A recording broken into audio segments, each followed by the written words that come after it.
हीअ हिकु अहिड़े छोकिरे जी कहाणी आहे जेको पंहिंजे ॾाॾे सां गॾु रहंदो हुयो। हुनखे पढ़ण जो शौक़ु हुयो ऐं हुनजो ॾाॾो हुनखे हमेशह रहबरी कंदो रहंदो हो।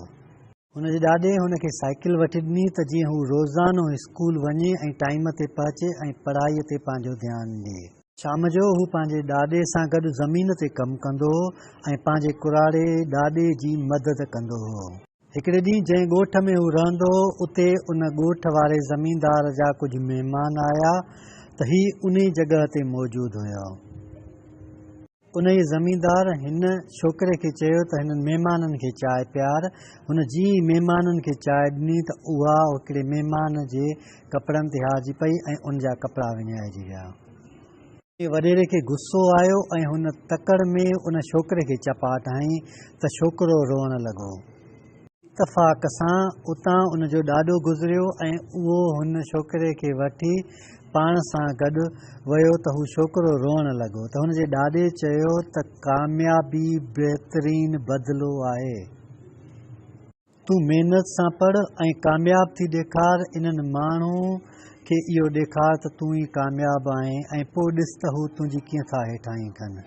वक़्तु ॿिया छोकिरा मोबाइल हलाइण में पूरा हूंदा हुआ त ही मेज़ ते किताब रखी अक्सर करे पढ़ंदो रहंदो हो।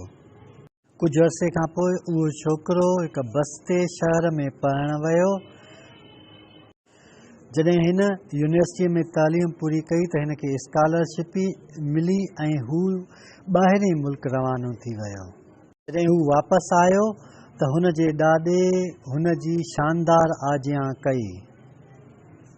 महीने खां पोइ कमीशन जूं नौकरियूं आयूं ऐं हिन कमीशन पास करे असिस्टेंट कमिश्नर थी उन ई तालके में आयो जंहिं तालके में हिन जो ॻोठु हुयो। हिकिड़े ॾींहुं तेज़ बरसाति पई रही हुई। हिन ॾिठो त हिकिड़ो माण्हू साम्हूं हिन जे ऑफिस में आयो आहे।